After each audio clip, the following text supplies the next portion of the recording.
righty there. Yeah, there you go. Like that.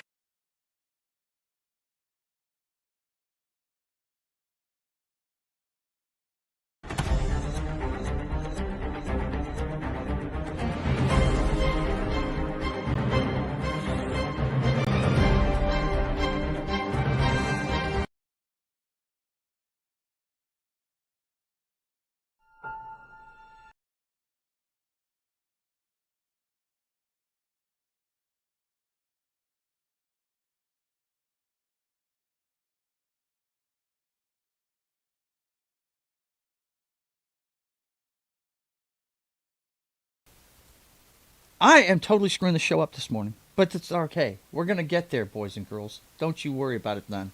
Oh, righty there.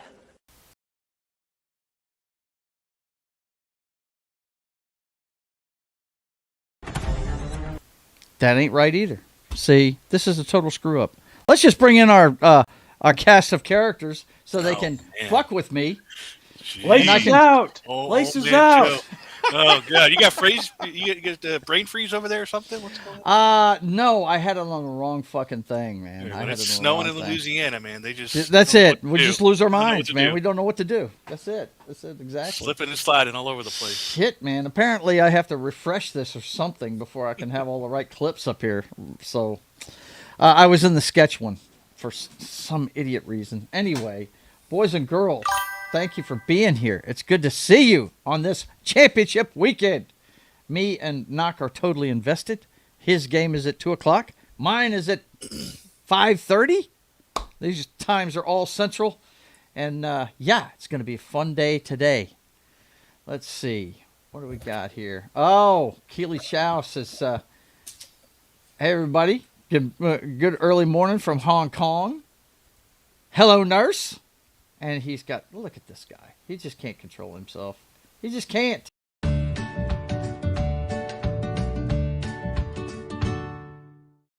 So there you go. Now, since I moved off of it, now all my videos are there. Now everything's there where it's supposed to be. Like this. Let's fucking go. Let's fucking go.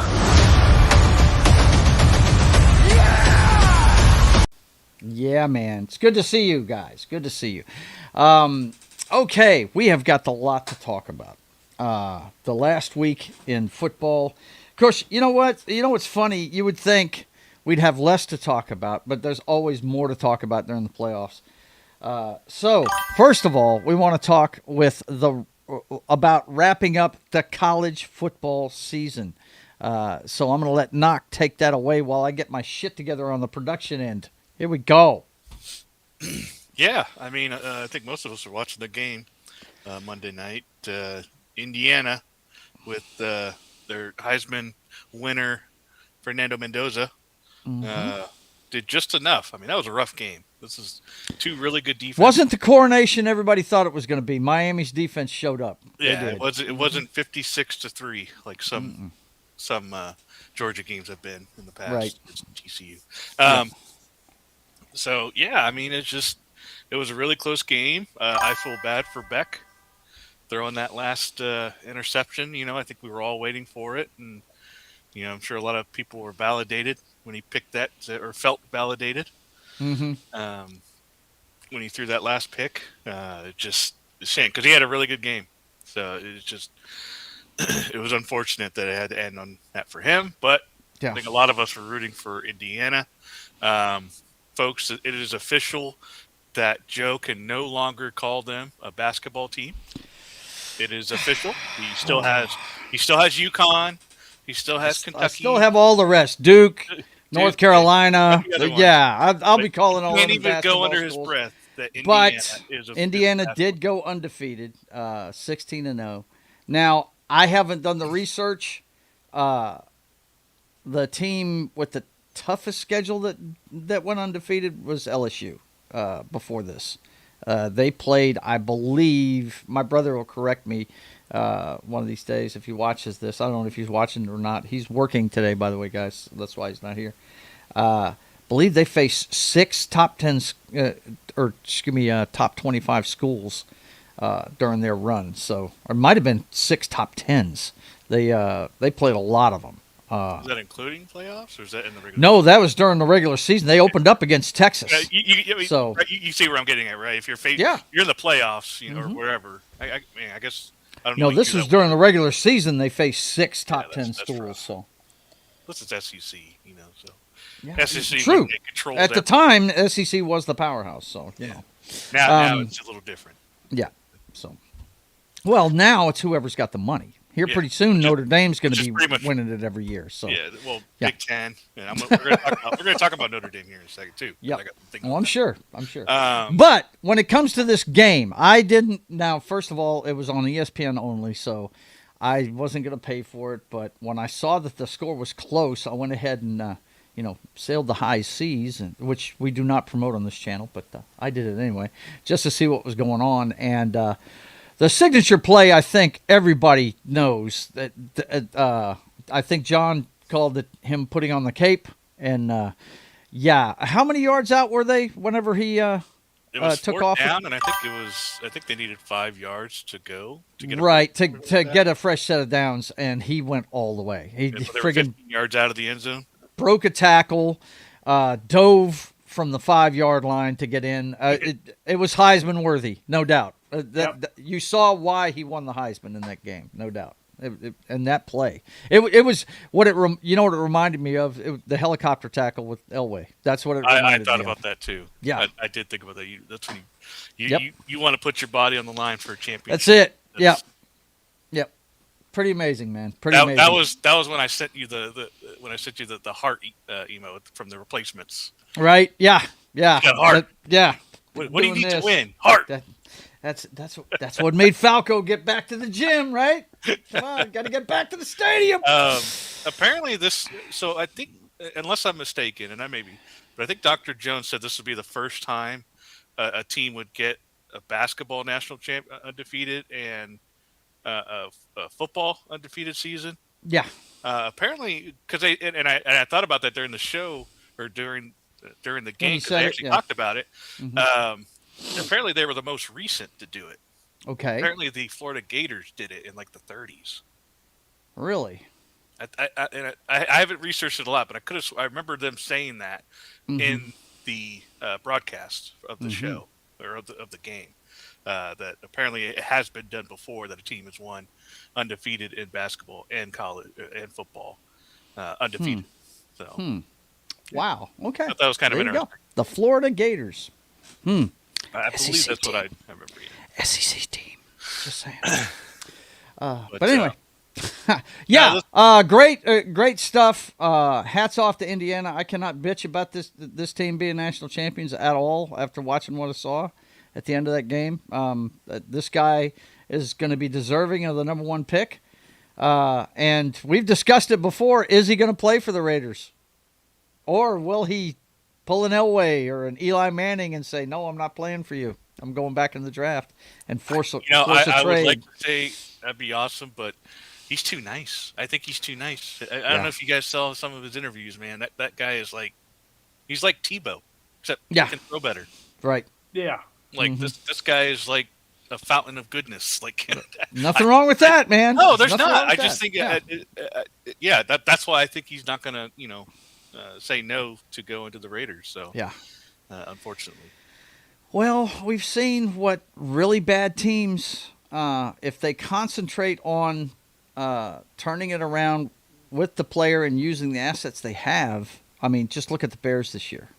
It could take them a very short amount of time to turn things around. Coach. Yeah, that's what I'm saying. If the Raiders never get, I'm saying if they commit their resources, all of it, that to supporting the player. That's all I'm saying. That includes coaching staff and front office and all of that stuff, which is what the Bears have done, right? The hiring of Ben Johnson, no doubt, is why Caleb Williams got to the divisional round this year. I think the Raiders should pick up Matt Nagy. I hear he's available. They're already rooting for the demise of Mr. Mendoza. Fantastic. I feel bad for the kid. I mean, I will be perfectly happy to drive him out of the AFC West so he can go somewhere else and dominate. I'm sure John will too. Yeah. Look, I have no love for the Raiders. I don't want to see this guy go there, but I'm not going to root against him because he is a good guy. Absolutely. So, yeah, hats off to the Indiana Hoosiers, man. John, any thoughts on this game? I thought that I don't know. It seemed like it wasn't as close as it looked like because when Miami scored all their points in the second half. Yeah, they were trying to come back the whole time. They were down. Yeah, absolutely. Yeah. Well, and, when it comes to Miami, I have to say this, and not to cut you off or anything, but I do want to say this about Miami. That team has been struggling since the turn of the century to become relevant again, and it's good to see them back in the conversation. So, go ahead, man. Go ahead. Yeah, I was going to just say that it's a, everybody. I don't know if they doubted Indiana, but everybody was wishing for their demise. That's for sure. Not everybody. I don't know. Not everybody. I mean, this was like the most feel-good story of college football right here. Yeah, this is like you said the movie. Yeah. Yeah. Talking about you want to see the movie. Yeah. Mm-hmm. But I don't know. I think Mendoza is probably the best quarterback of this crop. Mm-hmm. Not just because he won the Heisman, or just because he has probably the highest football IQ I've seen coming out. I was going to say the little bit I've watched of him, that's what I see. That's a smart quarterback. He doesn't have the biggest arm in the world, but you know what? He can make every throw for you. He doesn't just throw bullets out there. He can put some air under it, that kind of thing. Yeah. He's got some finesse. He's a smart guy. He really is. You're right. Well, I saw an article that he's a game manager, not a game changer. I'm like, he knows more about football than most people come out of college. Okay, he may be a game manager. Yeah, he may be a game manager, but he's more like a game strategist. I'm pretty sure there's a whole lot of game managers that have Lombardi trophies and rings. Yeah. Apparently he can run when he needs to, right? Yeah. All I know is this: the owner, part of the ownership group of the Raiders, was on the sidelines watching. Oh yeah, Al Davis was there, and Tom Brady was there. Yeah. Mm-hmm. So. Oh my gosh, the funniest thing was them. I don't know if you guys saw it, but they had that adult actress that they kept showing. Yeah. I saw an article on that this morning. Yeah, she went viral because of that shit. Yeah. Mm-hmm. She's a big Indiana fan. Yeah. No, Miami. She was a Miami. Oh, she was a Miami fan. Okay. Yeah, she was also talking to Al Davis there. Wow. She was on the field. Too much. Better not be talking to Tom Brady. Ooh-wee. I don't know. Nuclear. No, she was going for the main owner. Yeah, the big guy, right? The big guy. Yeah, so just a couple things that came out like yesterday or the day before. Mm-hmm. One of the things, the main thing was that it's still going to be a 12-team playoff. Yeah, you told us that a few days ago, right? Yeah. They still have the option at some point to go to 14 teams with negotiations possible for 16 teams. But for right now, at least next year, they're doing that. But the couple things that I wanted to mention was the Power 4 conference champions will have a guaranteed spot. Mm-hmm. So had that been this year, Duke would have been in the champion or in the playoffs rather than James Madison. Yep. They are still going to give a group. It's now group of 6 officially now. Pac-12 has been resurrected. They are not considered a power like they were before, but they are a group of 6 now. Okay. And then if Notre Dame finishes, this is the first time I've actually seen it official. Notre Dame, if they finish in the top 12, they will be in. So they have an automatic bid. So let's all go independent. Yeah. That Yeah. way we can get in. Yeah, I saw there were some questions. Does that mean UConn if they get ranked 12? No, just Notre Dame. Fuck off, Notre Dame. You know what? I used to be a fan of the Fighting Irish, but the last few years, the way they act, I just Yeah. Keep your money, have a good time. I'm not rooting for you. I'm sorry. And then, of course, because of this, had these rules existed this season, both Duke and Notre Dame would have been in, and Miami, who made it to the championship, would have been out. Yeah. Yep. So I thought that was a little interesting. And then speaking of Notre Dame, we actually have their schedule for next year. Oh, gee whiz. Let's take a look. Oh, look at these powerhouses. Oh, Wisconsin It's a lot of power teams. Might get back to the being on the rise, but I doubt it. Rice, Michigan State, Purdue, North Carolina basketball school, Stanford Ivy League school, BYU. BYU's pretty good. They're pretty good. Navy, Miami. Ooh, they're playing Miami. Late in the season, you notice. Yes, I see that. One where they could be like, we've gotten better since then. Boston College, lame. SMU, semi-cool. And Syracuse, lame. Yeah. That's so not a very tough schedule. Me, yeah, there's a lot of power for it, but it's kind of the bottom dwellers of the power. Yes, it is. So it is. Except for Miami, SMU, BYU are probably their hardest ones. They're never going to open up against a big-time school. They're never going to do anything like that. There's no reason to. But I, as far as I remember, I think Texas and Ohio State are still playing a game. So, I mean, yeah, they're willing to do it. But, yeah, and they don't have USC, I noticed. They usually play USC every year, and they don't have them on the schedule. Yeah, it's because they're going to go – now that – look, if they're going to bend the rules to where they can get in, if they're ranked number 12, they're going to do whatever they can to fucking get the 12th ranking. Yeah, look at all these power teams. Instead of trying to be number 1, they're going to be number 12 so they can get in. It's just fucking – well, no, with that schedule, if they went out, they're in the top 5. They get a first round bye. Miami being on the schedule is good. Other than that, you want to be relevant, put Indiana on there. Put Georgia on there. Put some fucking teams that have a chance to kick your ass on there. I mean, if I was doing the college schedule, I'd be going, hey, give us a national champion. Yeah. If I wanted to be relevant, give me Indiana.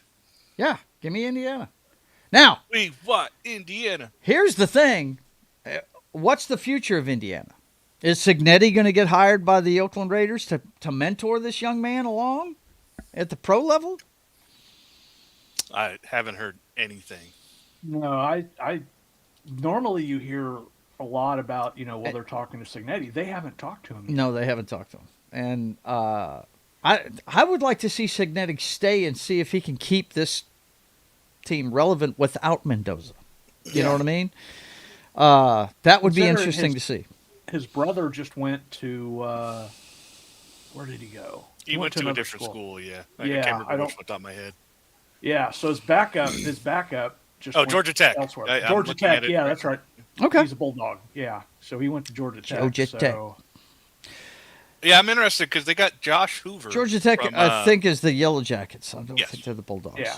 Yeah. Oh, is it? Okay. Georgia's the Bulldogs. Georgia Tech. Okay. Yeah. Mm-hmm. Josh Hoover was from TCU. He is most likely going to be. He's a redshirt senior. He will probably be taking over Mendoza's spot. Okay. All right. That's you understand what I'm saying? Yeah. That teams that are perennially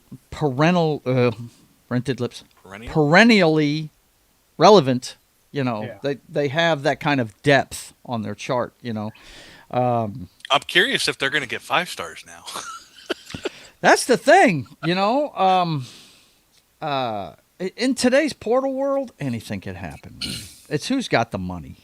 Who knew Indiana had that much money? No. Shit. No.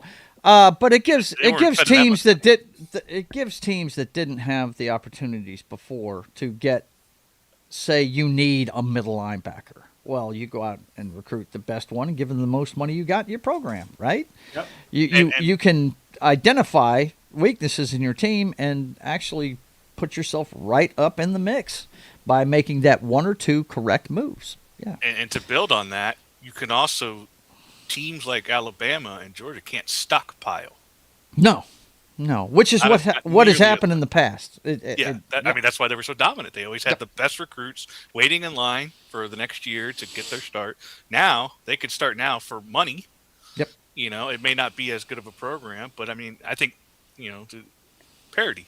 Mm-hmm. It's just going to make it more parity. Yep. Because these other schools now have an opportunity. I think the Big 12 will probably be one of the bigger benefactors of that. We've already seen it. I mean, yeah, Texas Tech kind of flopped in that because of their QB's very terrible play, but it wasn't because of their money. Mm-hmm. So they've already made moves to get another quarterback in there. That defense was insane.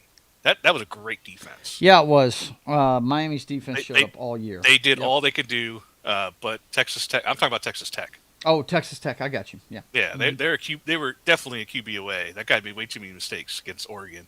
But Oregon's defense was really good too. So they just kind of shut him out. But that Texas Tech defense was wasted. And if Indiana had that, they would have been 16-0. So it doesn't really matter. Yeah. But no, so I just think other conferences, hell, we might see Virginia Tech in a few years, at least make it to the playoffs with James Franklin there. Think he's not going to have some people that'll get him some money? Oh yeah, for sure. That'd be kind of cool. I don't usually see Virginia teams making it. James Madison was the most recent one. Yeah, I mean Virginia Tech when Vic was there was relevant, but Virginia Cavaliers almost made it, but they whiffed down the road and missed the conference. Or they lost in the conference. They would have made the playoffs had they beat Duke, which they couldn't do. So, well, all right. Anything else about college football you guys want to talk about before we get out of that subject matter and move on to the big boys wearing the big boy pants? No. Nah, man. I think we're pretty much covered. Yeah. Unless there's any transfer portal's closed, so there's not much else movement there. Coaching carousel's pretty much done for the most part. I think they need to change the timing of the portal and all that good stuff. They need to stop talking about the playoffs and start talking about the calendar year. But I don't know who controls that. That's the weird thing. Who actually can affect that? That's the weird part. Don't know. But we're going to start our NFL conversation. Thanks for that knock, by the way. With last week's games, the divisional round. And it was an entertaining round, for sure, to be sure. First up, a game with a lot of drama. 30 minutes of happiness. 30 minutes of happiness. Yeah, 30 minutes of craziness, if you ask me. What a game, dude. I watched it from beginning to end. Of course, I'll watch all the playoff games from beginning to end unless I'm working. And this one here, the post-game ramifications were nuts. First of all, let's get to the game itself. Denver just exploded in the second quarter because of some mistakes that Buffalo made. The one that glares the worst to me, it sounds like a small thing, but that field goal that they kicked at the end of fucking the quarter because Josh Allen took off with the ball and treating it like a loaf of bread, like he always does. Benito was the one that caught him. Benito got him, and it was almost like he flung it backwards. He swung him around so hard. He lost control of the football and it went flying backwards. Yeah, he put us in the field goal range with that. Yeah, when he swung it backwards. Yeah. Lutz does not have a big leg. No, he's just accurate. You get him within like 50 yards of it, he can get there, you know.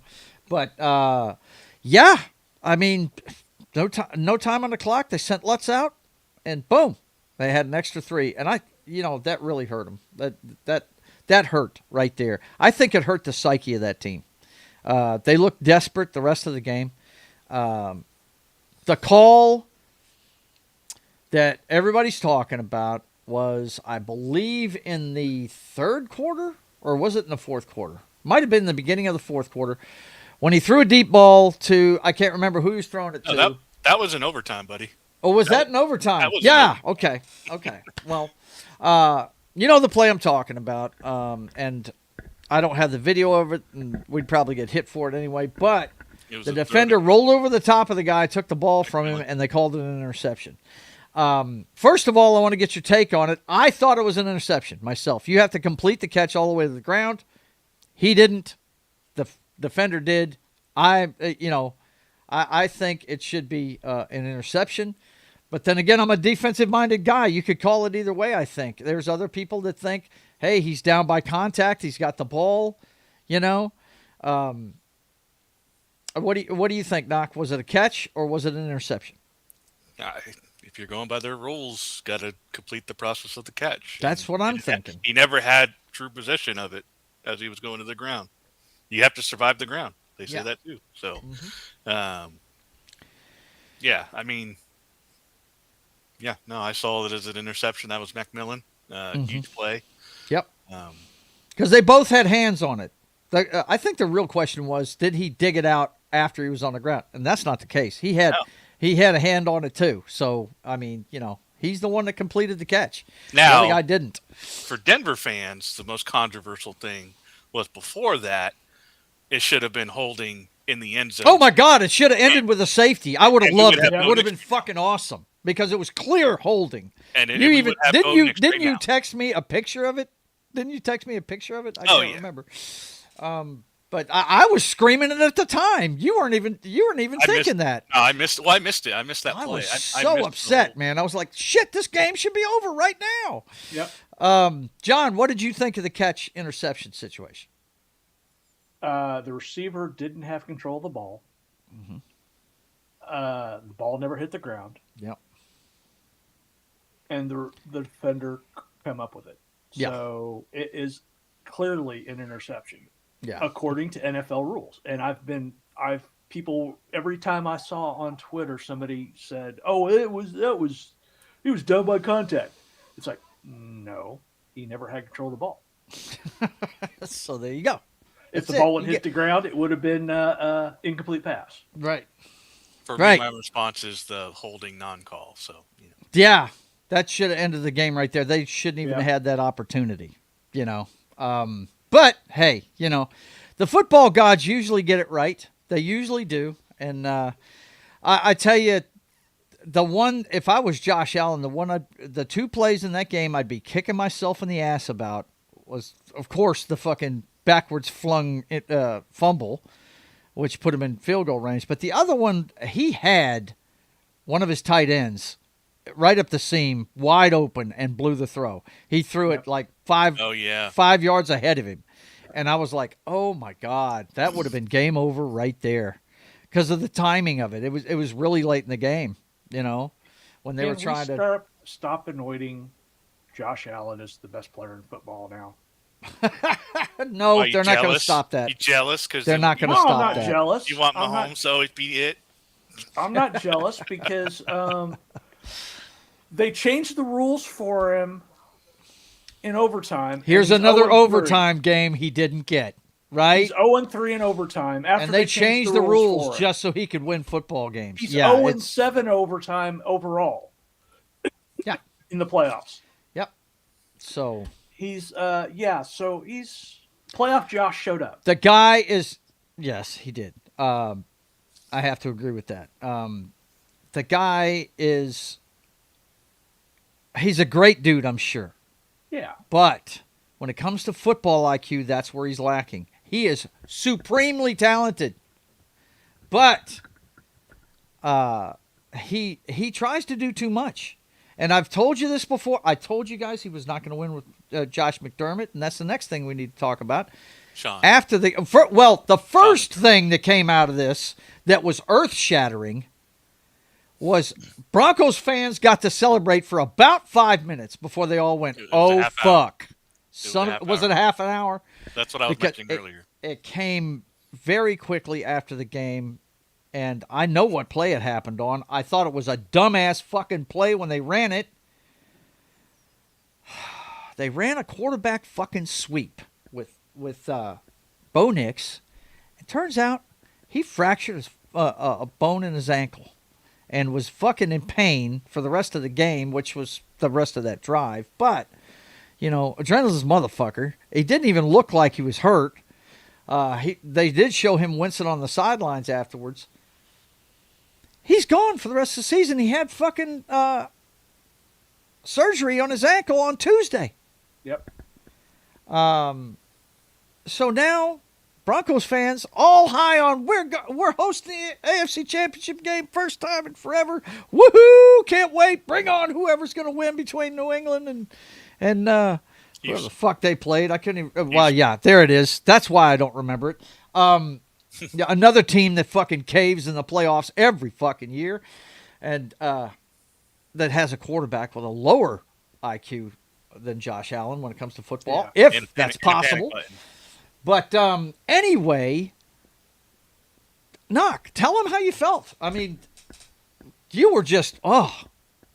It was fantastic. It was unbelievable when I was sitting right where I am right now, Yeah. looking at the monitor because I decided not to watch it on the big screen. I was watching it on the computer, just hands to my head, holding my head. I don't want to watch kind of thing, and let's catch that field goal, and it just that crazy sensation you get. When you can't. We did it, right? Got to enjoy that, and then the messages started coming out, and then Sean Payton did the after game post game interview. The presser, and he just came out right out and said it, and it was like, what the fuck? It was what the fuck. Yeah, everybody said, what the fuck. Now, since then, we've found out more about Stidham. Yeah, right. now, listen, and Knock has told me he lights it up every preseason playing for him, so that's a good thing. But Stidham was drafted by the New England Patriots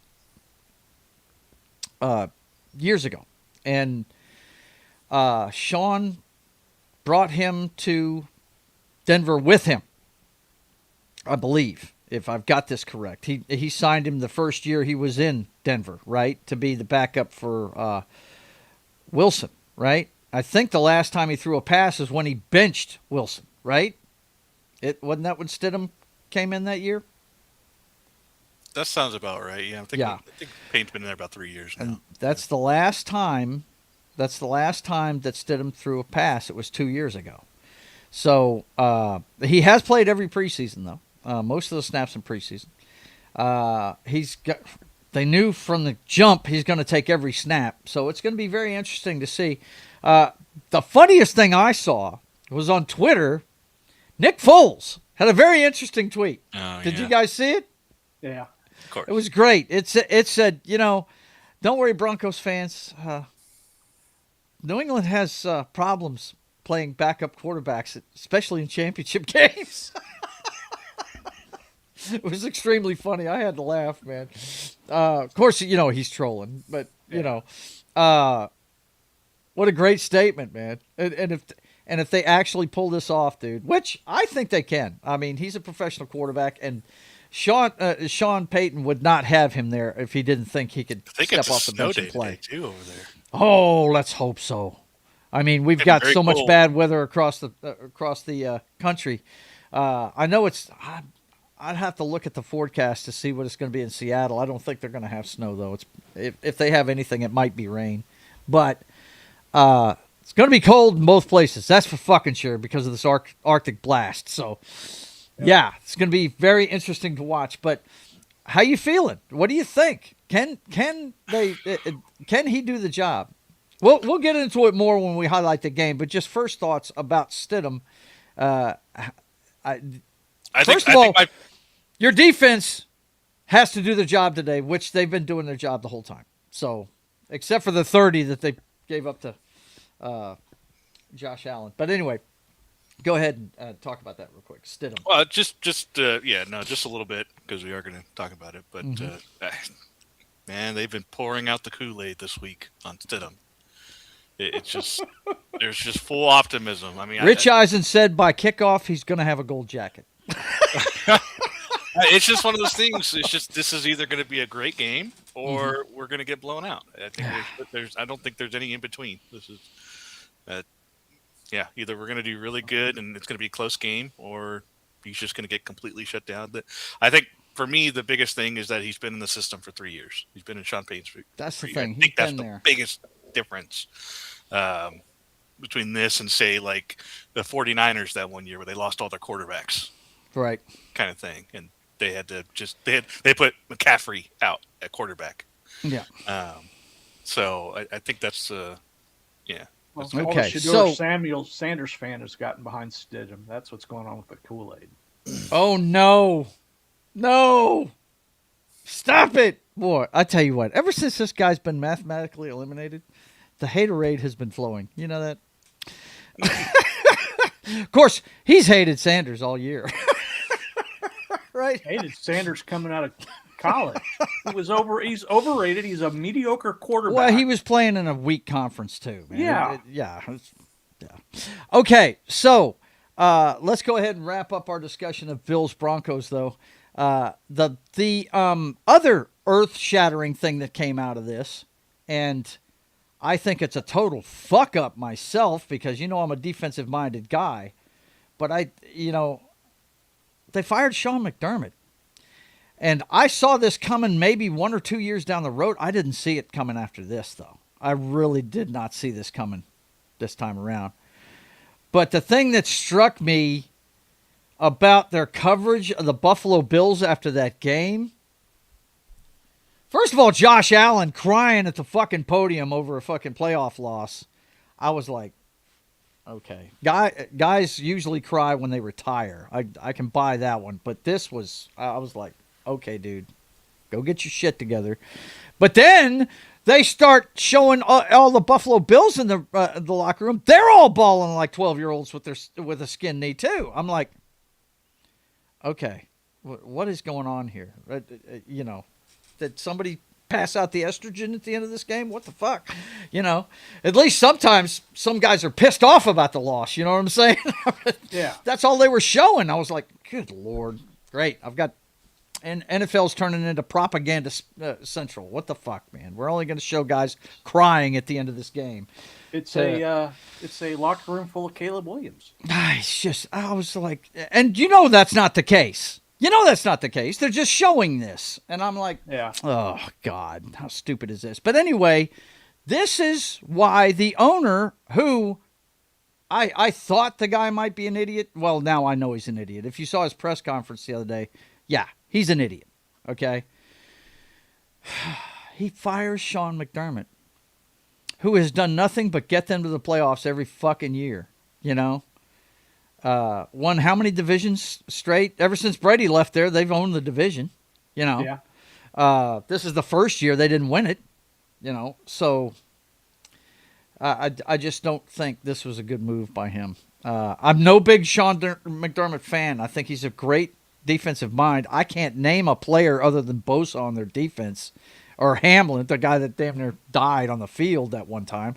Yeah. But he does great stuff with their defense. He has them flying around and doing some good things, But man, he's. I would say his defense failing in that game was a lot of the loss, but Don't they have Von Miller too? No, Von Miller retired. That's why they got Bosa. Okay. Yeah, that's what happened there.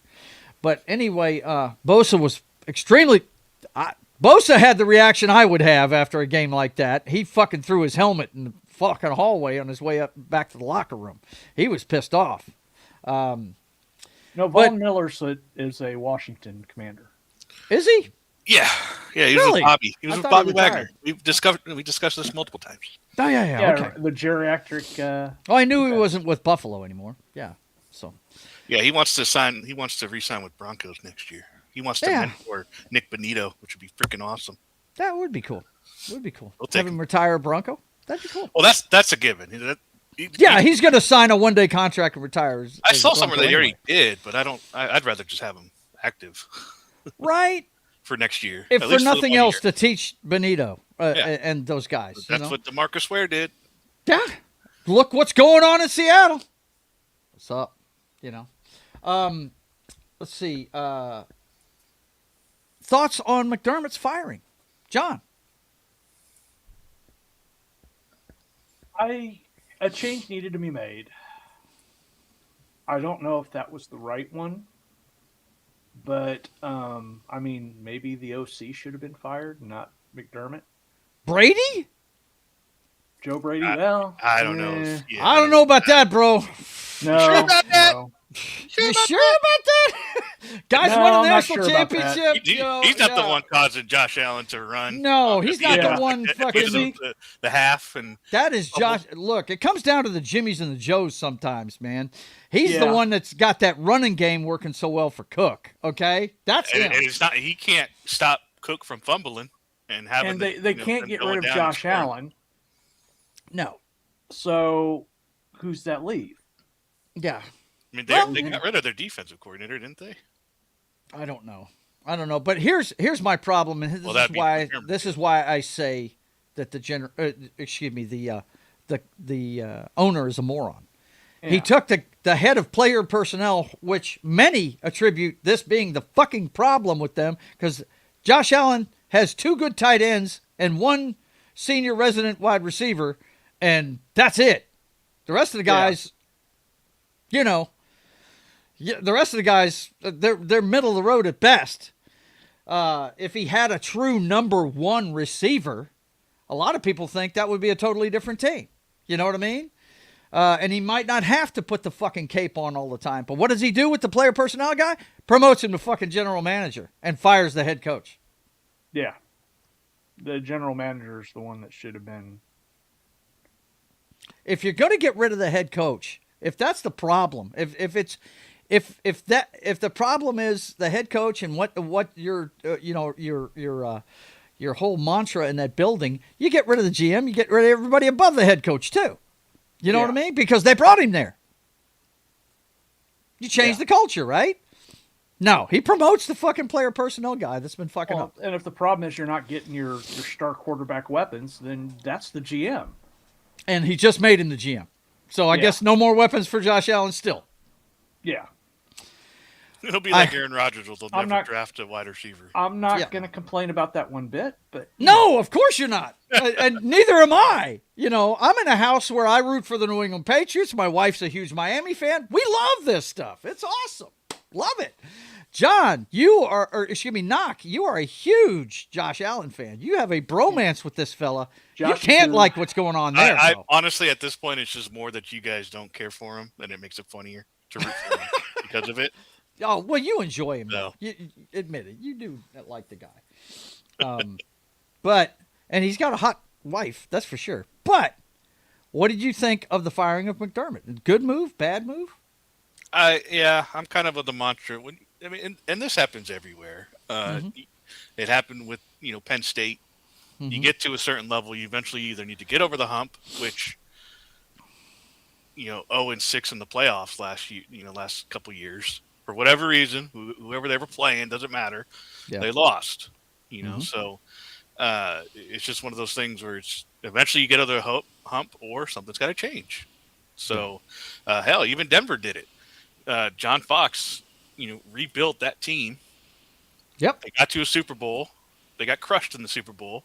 Mm-hmm. And then they brought in Gary Kubiak 2 years and then they went to the Super Bowl again, with a different mindset. Mm-hmm. Sometimes you just need to make a change. It's very conceivable that they could bring in a coach and be right back in the playoffs next year and win it all. Nagy. I heard they interviewed Phillip Rivers. Yeah. Yeah, I saw that stupid. It's not going to happen. It makes no sense. Now, I could see the Joker's voice is here. He says, Patriots, Patriots, Patriots. We're about to be talking about them in a second. It's good to see you, my brother. Good to see you. And he's telling Keely Chow, roll tide, of course. But I'm okay with the firing. I get what you're saying about changing. Something's got to change. But if you're going to change the culture, you have to fire everybody above the head coach, not just the head coach. I agree. And this idiot promotes the fucking player personnel guy, a guy who's part of the problem, not getting fucking Josh Allen the players. So I don't look for anything to change there. Now, I told you guys he wouldn't win a Super Bowl with Josh McDermott as the head coach. And I think McDermott's probably going to go somewhere else and do very well for that team. He's going to do very well for him because he is a good coach. You can coach people up all day long, but nobody coached Josh Allen to fling a ball 15 yards backwards on a fucking running play. Nobody coached him to throw it 5 miles over a tight end's head when he's wide open. It takes Jimmys and the Joes to win ball games, and some people shit the bed under pressure. And I hate to say it about the man, he does all the time. He does. It's Josh Allen. You could have left it at Josh Allen's never going to win a Super Bowl. Yeah. Josh Allen's never going to sniff a Super Bowl. He's going to eat the Phillip Rivers. I think he will if he goes the way Elway. Every time I see this guy, I think of John Elway. John Elway was the same kind of player.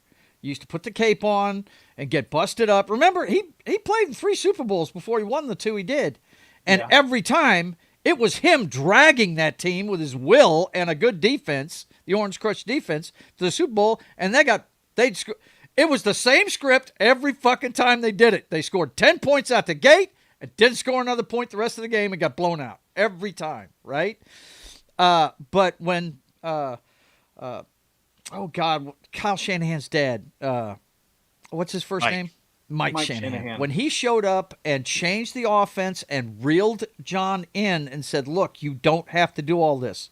Yes, you can still use your legs, but he coached him not to do it on every play. He coached him to play out of the pocket. That's what it's going to take for Josh Allen. That's Josh Allen coachable? That's the question. That's the thing. That is, because wow, some of the stuff he did, and it's every year. The only time I saw him play a game where he did not make any mistakes and they still lost the game was, I think it was last year when you guys played him. And he had a phenomenal game.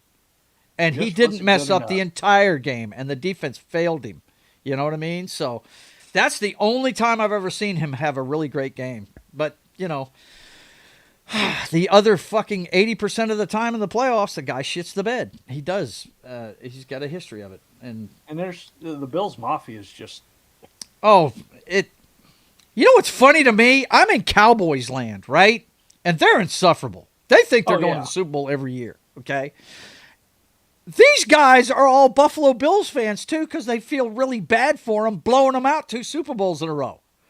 And they whine just as much as the Buffalo fans about this shit. And I'm like, you got to be kidding me, guys. Well, you know what the big thing is now with the Mafia? Mm-hmm. They're complaining about the coverage of why are they showing Kelsey and Taylor Swift when there's Haley Steinfeld and Josh Allen. They're better power couple. I'm like, because Super Bowls, Kelsey has Grammys, rings, and Taylor Swift's the biggest fucking act on the planet. Come on, you don't have to add 2 and 2 there. It's just stupid. But anyway. How many Oscars does Haley Steinfeld have? Right. Okay. None. Anything else about this game? Look, the aftermath of this game, I think, has much more huge waves than what than the game itself. I'm glad to see Denver hosting a championship game again. I think it's fucking awesome. I don't know that I thought Sean Payton could do it with another program, especially the way it started off with Russell Wilson, But that just proved Russell Wilson isn't coachable. That's all that proved. Yeah. I mean, when you got your head coach just screaming at him on the sideline and benching him in the middle of a game, it's pretty bad. But anyway, Knock. Anything else about this particular game? We're going to get to your matchup today, but anything else about this one? Nope. Okay. Next up, boys and girls.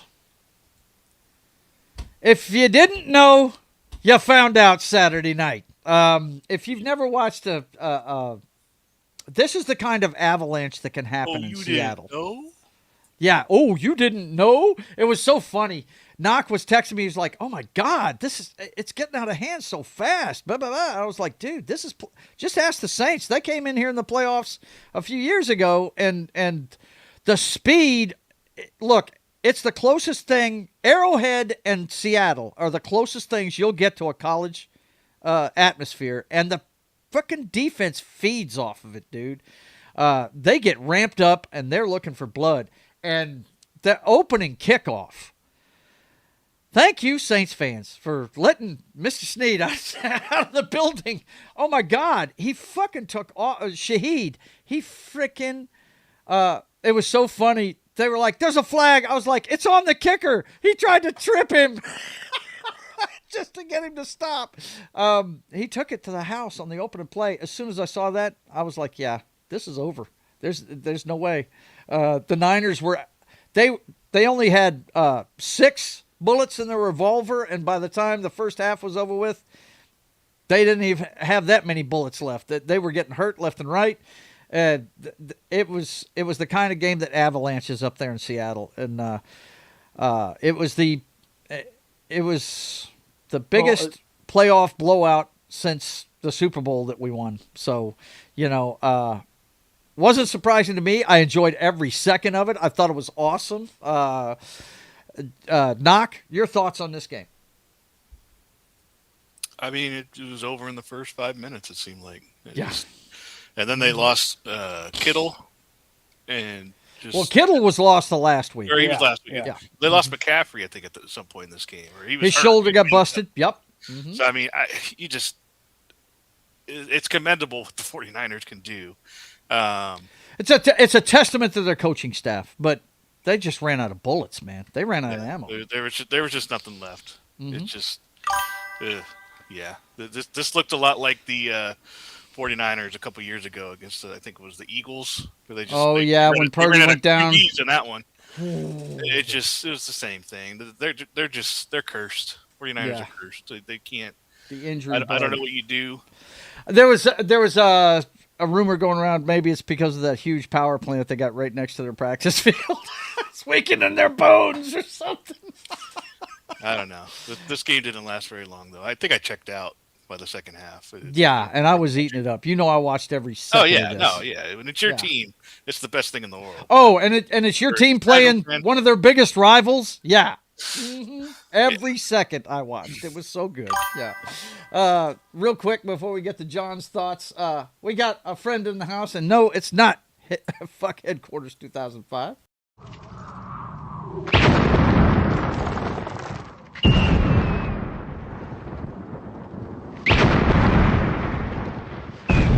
There are some who call me Tim. Good to see you, Tim. He says, public service announcement time. Don't eat the yellow snow. It's good to see you, buddy. Good to see you. John, thoughts on this avalanche? Well, it's like I said during the game. The heart was willing. The body was weak. Yeah, absolutely. They just didn't have, because let's face it, this 49ers team, they've been running on their heart. Yeah, they have. It's been next man up. Well, they ran out of next men. That's what happened. Mm-hmm. Yep. They were walking wounded coming in. I thought maybe they would have enough in it just to get over them. No, they didn't. So, yeah. Look, it's a testament to Kyle Shanahan and his coaching staff that they even got to this point. I mean, they got there without their all-world Hall of Fame first ballot middle linebacker and Fred Warner, who was on the sidelines for this game, wanted to play, and they just said, "No, Fred, you're going to get hurt if you go out there again." I think they knew what was coming. They just and kudos to my defense who won the game basically, but kudos to so far here in big games down the stretch, ever since Shaheed's kick return against the Rams. Ever since that, my guy Darnold has been playing lights out football. He hasn't thrown an interception since then. Has not done it. And he threw a touchdown pass in this one. Threw a beautiful ball to Jackson Smith and Jigma in the corner of the end zone. It was awesome. I loved what I saw out of my Seahawks. This one I don't think we need to talk about too much because, if you didn't know, this is what can happen. And believe me, the Rams know this. They know this can happen rather fast if they don't, get a handle on this team. Now, the biggest blow to us was Charbonnet going out, but I think we'll do fine. Walker had, 2 touchdowns in the game? So, I think we're going to be fine. As long as Walker doesn't go down, we'll be all right. Don't they generally just use Walker on short yardage situations and Charbonnet was It's funny. Walker's only scored 5 touchdowns this year. Oh, okay. And Charbonnet's been the one that's been scoring, but he's been scoring I think it's flipped. Yeah, they flipped it. They've been using him on short yardage and using Walker. But then again, another reason why Charbonnet has been getting a lot of touchdowns, he's scoring outside the 10-yard line. He's scoring from like 15, 20 yards out every time he does it. So they don't have to get to where they put Walker in. You know what I mean? But anyway, but you're right about that. They do tend to put Walker in short yardage situations, yes, because he's a little bit more of a fire plug. Charbonnet's tough. Don't get me wrong, but he's a little bit taller back. You know what I mean? I think that's why he gets injured more too. Yeah. Well, But Charbonnet anyway, goes outside the numbers more than Walker does. Right, Walker tends exactly. to go straight up the middle. Yeah, One last thing coming out of this game, aftermath of this game, yeah. is I enjoy Joe's tears. So getting to tell him that Saleh is going to Tennessee was That fantastic. sucks. Look, you know how I feel about the Tennessee Titans and what they did to Vrabel, and it's very obvious that they fucked up getting rid of Vrabel. And now Robert Saleh is going to walk into that mess. He walked into one mess, biggest mess in the NFL, the New York Jets. Couldn't survive that. Now he's walking into another mess. But if anybody can turn it around, it's him. It just depends on what they do above him. He's a good coach. Yeah. If they learn their Let's lessons, face it, they they got here with the strength of their defense a lot of the time too, because even without Fred Warner, he had them flying around. So, kudos to them. But they just ran out of ammo. Okay, next game. This game right here was tough for anybody who's a fan of good football to watch. This was hard to fucking watch. It really was. And I'm not just talking about the Houston Texans. Nope. I am a realistic New England Patriots fan. That's my AFC team. They have got to teach that kid how to climb the pocket, because he took, 3 strip sacks, I think, in that game? He fumbled it like 3 times. Drake May did. As talented as that kid is, you saw what could happen if they get a hold of a really good team with an offense that can score some points. They didn't run into that this time. They ran into, I always put C.J. Stroud and Jordan Love on the same level, pretty much. Jordan Love, I apologize for doing that because this guy has probably the worst football IQ of any of the starting quarterbacks in the NFL. That fucking interception he threw when that guy, he comes out of a play action fake, turns around, there's a guy in his face. They coached them to eat that ball. And he throws it up anyway. Throws up a balloon ball for a pick six. I'm like, I was enjoying the game. I'm a New England fan, but I was like, dude, that's just dumb. I'd rather, play well and get that than, just wow, unbelievable, some of the decisions. And look, his body language, everything. I've heard the discussion go on this week that they don't need to pay him, a big contract to keep him. Go ahead and, take on his option year and see what he can do with it. But I don't know if I want that guy quarterbacking my team, dude. That's you have a championship defense. And it was on display. They were terrorizing fucking Drake May. He wasn't running all over the place. Especially with all the bad position they were in. Yeah. The whole thing. That special teams put him in they flipped the field all the time for him and everything. It was horrible what happened to that on the offensive side of the ball for the Houston Texans. And it was all really quarterback driven, man. Just bad quarterback play. Knock, thoughts on this game?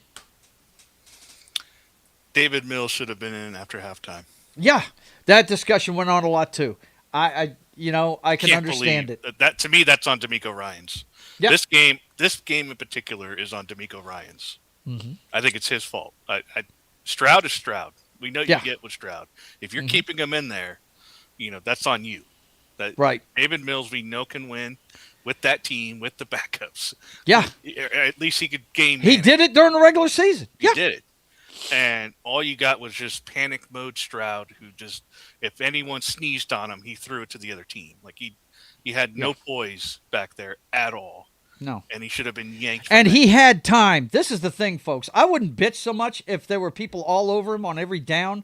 Wasn't the case. He had time to read his defense and make the correct throws. And he was seeing ghosts out there. They hit him a couple of times at the beginning of the game, and he was useless after that. John, thoughts on this one? This is probably Drake May's worst game. It's the worst game I've ever seen him play this year. Which we kind of expected. This is arguably the best defense in football, better than the Seahawks. Yeah. Oh yeah. This is definitely Texans definitely have their defense dialed in. Mm-hmm. But still, the Patriots managed to pull it out. Yeah. But yeah, you're right about C.J. Stroud. He has no business being a starter in the NFL. Yeah. I think he's going to be a journeyman backup for most of the rest of his career. He's going to. Yep. They if they were smart, and they don't have a draft. Here's the thing, Texans fans, I hate it for you. You don't have a high draft pick. You made it to the divisional round this year, so it's going to be hard for you to get a decent backup quarterback that can try and push this kid in preseason next year. But that's what they need. They need somebody to push this kid and possibly take it over. Now, they might have the guy in the house. Davis Mills plays great off the bench, but we know being a starter versus the backup is a different thing. So, I don't know. But I do know this. Broncos fans, after watching this game, you should have a little bit more hope because Drake May did not play a great game. He did not. He looked at times just as bad as Stroud did. He just didn't make the bad decisions throwing the ball. He didn't do. But his pocket presence, he showed the pocket presence of a second-year guy. That's what we saw out there. This, I believe, is what they were talking about when they said, they had a weak schedule. Let's see how they play against a real defense. Well, we saw. Yeah, they put up 21, the offense did, because remember, 7 of those points were put up by the defense. Yeah. So the offense got 3 touchdowns, but they were playing on short fields when they did it because of the turnovers of C.J. Stroud. Whenever they were deep in their own end, that's when the strip sack fumbles happened. That's when the pocket presence wasn't there. And this is concerning if you're a New England Patriots fan. They got to coach that kid up, and they're facing another defense who is arguably one of the top in the NFL. Definitely is one of the top 5 in the NFL. And they can get after your ass too. And they're going to have a plan for this. Of course, they've got Josh McDaniels, who he may be a franchise killer, but he's a really good offensive coordinator. So hang on one second. We have a gentleman here in Tim that says, let's fucking go. Let's fucking go. Let's fucking go.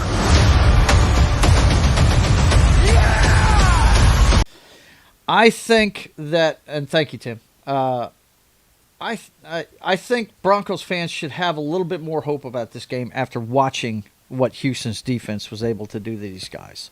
Now, any good defense is going to crumble under the weight of bad offense. So that's what you got to hope doesn't happen. So there you go. I think Vrabel and Josh McDaniels is gonna. They'll have him. I think they'll have him game ready. They're going to go, see, this is what happened. Now this is what you need to do. Right. And I'm expecting a lot of run game and a lot of quick screens. They're going to have him getting the ball out of his hands a lot. Yeah. Yep. Knock, any more thoughts on this one? No. Okay. Next up was arguably the most exciting game of the weekend, even though it was low scoring in the snow. Guys, this Chicago Bears team, it's going to be scary in the future. They add pieces around this guy, and they coach him up a little bit more. If he's coachable, here's the question, right? That fucking backpedaling 20 yards and then throwing a touchdown pass. First of all, if I'm the Rams head defensive coordinator, 14 doesn't see the field again. Okay? I don't know what he was doing. You stay plastered to the guy. When that guy's running all over the place, I thought maybe the guy pushed off on him. He didn't. He just misread the ball completely and ran away from him. I was like, what in the fuck are you doing? But that play was phenomenal. Caleb Williams does things that you just can't coach. He's physically gifted. The guy is really, throwing amazing things. And he can throw the corner out, huh, Knock? Yeah. Knock. On the run. On the run, he can throw the corner out. Yeah. Go ahead. Thoughts on this one, man? Yeah. It was. I don't know. I honestly don't even really remember this game. It's been over a week. Oh shit! Really? I don't remember much about this game, to be honest. You don't remember that awesome fucking throw that Matthew Stafford hit Devontae Adams on the fucking sideline with? The biggest play of the game Wow. for this, the biggest play of the game in this one was the Puka Nacua playing defense in the end zone. No shit. That would have cost him the game. Yep. That was a pick in the end of the game. Yep. Would have been over. And Nacua played perfect defense. Yes, he did. Yeah, he saved their ass, no doubt. No doubt about it. That's why he's probably going to be Offensive Player of the Year. Yeah, I imagine. But as great as Caleb Williams looked on that fucking phenomenal backpedaling, don't do it, oh shit, touchdown throw, he threw an interception, bigger than shit, in overtime, cost him the game. Yep. And that looked more like a miscommunication to me because the wide receiver was doing one thing and he threw a completely different ball. You know what I mean? I think he was expecting him to cross the defender's face and he didn't. Yeah, he stopped. Yeah. Well, he didn't stop. No, he kept going towards the pylons, what he did. He went deeper. Yeah. And the defender was right there for it. So, look, if you're a Chicago Bears fan, you got to love what happened this season. Hats off to Ben Johnson. I think we found out two things about Ben Johnson going to the Bears. I think we found out that he was the straw that stirred the drink in Detroit, and he is definitely the guy to mentor this kid in his future with the Bears. He can be taught. If he can be taught, that's the question mark. Is he able to be taught? Tim is coming in hot with a here we go. So let's give it to him. Yeah, there you go. All right. Anything else about this one, guys? Well, it's Caleb, because I'm a big Caleb Williams fan. Yeah. Oh, I know you are. Biggest one on the panel. Go ahead. I will not ever disparage his skills.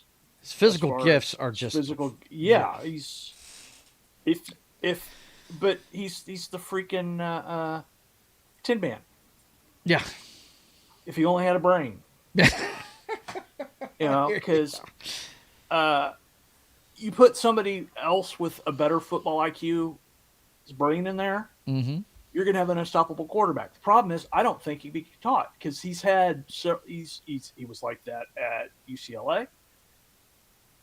He was like that, ever since he's been at the Bears. You're talking about USC, not USC, not UCLA. Yeah, I get those two. You know what I mean? It's a California team. Yeah, they're both in California. Yeah. Look, I'm not a fan of the kid because he left the Sooners with his coach, and you know what? I don't really hold that against him because I hold it more on the coach that dragged him there. Lincoln Riley can just go to hell as far as I'm concerned. Screw that guy. Anyway, I hope he can be taught. If he can be taught, holy shit. The upside is so fucking bizarre. It's not even funny. Let me ask this then. From last year to this year, did he look better? More of the same. Really? Yeah. More of the same. I don't think he did any better than last year. How many times did I tell you during the games, half of his throws are phenomenal, half of them are UFL quality? All right. So he made no improvement. Okay. He needs to learn how to play in the pocket. When his adrenaline starts flowing outside the pocket, and this was true about Aaron Rodgers too at the beginning. Yeah. When they get outside the pocket, they have physical gifts nobody else has, and they do phenomenal things. But playing in the pocket is what these guys have to learn, and that's where he's lacking right now.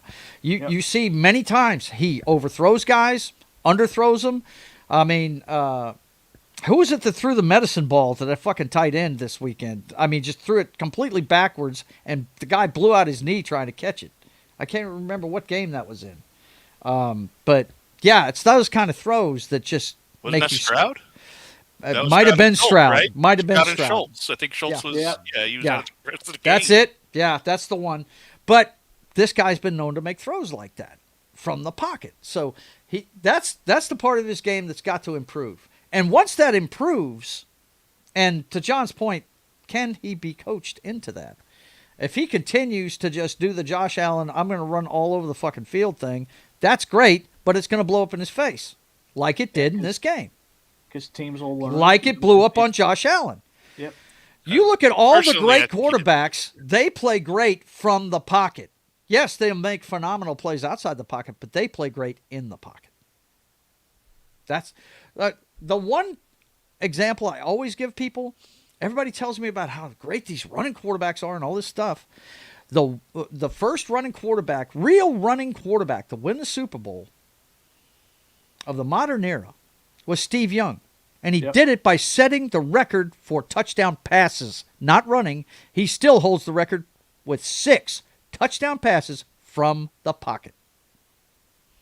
And he was a tank. That guy, you put 20 pounds on him, he could have played running back in the NFL easily. So, that's what I always point to. The greats learn how to play it from the pocket. That's it. And that's what Josh Allen's got to learn. That's what, and he should have learned this by now. It's 7 years for him. Yeah. But, Caleb's got to pick that up. He really has to pick that up. And he will. I don't think the guy's a moron. Unlike John, I don't think he's a moron. I think he's just young and doesn't understand the game yet. You know what I mean? The game, I don't think game speed is a problem at all. I really don't. I think he just needs to learn how to read routes and more chemistry with his players and stuff like that. I think that's basically what it's going to take. Yeah, Josh Allen thinks he's Superman, but he's actually that's the Josh Allen just drives me nuts. You know the plays that drive me nuts, Knock? When he runs to the sideline and just hangs onto the ball right up until somebody can whack him. And then he's looking for a flag. And I'm like, dude, just make a play and get on with it. What the fuck? I don't get it. But anyway. Mahomes does the shit out of that. Well, he also plays from the pocket pretty fucking well, too. You can't argue that at all, dude. And there's a lot of times he does get hit and doesn't get a flag. So, but that's for another day because we got championship games to talk about, boys and girls. Yes, championship games, the real deal, Holyfield. First one we got at 2:00 today. We've got the New England Patriots. One more word about the Rams. They could definitely come into Seattle and kick our ass. We'll talk about that here in a minute. I think. After watching that game, I really think Matthew Stafford should be the MVP of the NFL this year. I think he should be. You look at the total touchdowns and all that good stuff. I think he should be. That's my opinion. Okay, we got the New England Patriots, the hated New England Patriots at 14-3, heading into the Denver Broncos to face Stiddy, as Sean Payton, their head coach, called him. Stiddy will be ready, he said. I'm going to hand it over to Knock. You tell me how your Broncos are going to try and win this game. Well, we're going to need turnovers. We're going to need those strip sacks that I saw. They were on display. Get us good field positions and 5 field goals from Will Lutz. It's all about the defense, isn't it? Just keep remembering that every drive ending in a kick is a good thing. Play good defense and field position. You can win this game. You can. It was obvious last week. The reason why New England put 28 on the Bills is because they kept turning it over. In their own territory. In their own territory. Yes. That's why it happened. I can't remember. Was there a pick 6 in that game? Yeah, New England did it. Yeah. So, New England did it. Yeah, it wasn't really their offense. They had maybe one good drive, maybe 2, but it's all because whenever they were on their end of the field and had to throw the ball, Buffalo was getting them in 3rd and longs all the time. And when that happened, bad things happened. Bad things happened for the New England Patriots. If the Broncos can force that, if they can play, good field position football, I think time of possession is a big thing, too. Here's the problem I see for the Broncos, and it has been the fucking sore spot for a while now. The fucking lack of a running game. It's Yeah, just, we're not getting DK Dobbins back this week. It is horrible. If we make the Super Bowl, he's in, but just couldn't make it this week. And that's a shame because I think he's their best option. As much as you hate those fucking screens and shit, that's what they got to do to produce a running game. Yeah, it looks rough. John, thoughts on this one? Well, I'm going to agree. Matthew Stafford has proven that he's probably the MVP this year. Yeah. Drake May looked extremely vulnerable because he was. Mm-hmm. But I think that between Vrabel and the OC, they are going to have him coached up to where that's not going to happen this time. Okay. I think the Patriots are going to be able to outlast the Broncos defense because I don't think their offense is going to be there. Okay. I'm going to lean towards the home team because I'm going to say this is an equal game for me. Yeah, Denver's got their backup, but the strength of the team is their defense. That is the strength of their team. If they play into that, and I'm sure that's what Sean Payton has been preaching all week, no mistakes on offense. Let's play field position and take the opportunities the defense gives us and exploit it. If they do that, I think they have a really good chance of winning this game. New England showed they were vulnerable against a good defense last week, and they're facing one today. So I expect New England to come out running the football a lot. I think it's going to be the Stevenson and what's that new kid, Henderson? Is that the scat back they got? Yep. I think they're going to see a lot of touches early in this game. Probably some screen game going on just to mix it up a little bit, but they're going to play small ball at the beginning of the game just to try and wear down that defense.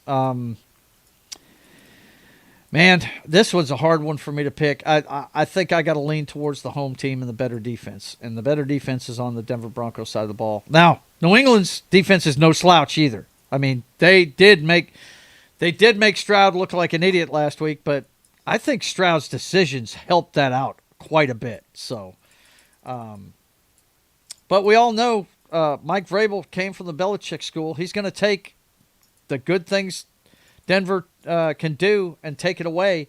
But here's the thing. They have no film on Stidham except for preseason shit when he's facing vanilla defenses. So I expect them to blitz him a lot early in this game just to try and get him off kilter. That's what I'm expecting. See what he can do. Yeah. And I don't know. I got a feeling about this one, man. I'm leaning towards the Broncos. I'm not saying anything in stone. I think it's going to be a better game than people expect. It's going to be cold. Hopefully it's going to be in the elements, I hope, which means that ball is going to be a grenade. Who's going to pull the pin? That's what I think of this one. John, we're going to let Knock have the final word on this one. So who you picking? I think the Patriots can outlast them. Mm-hmm.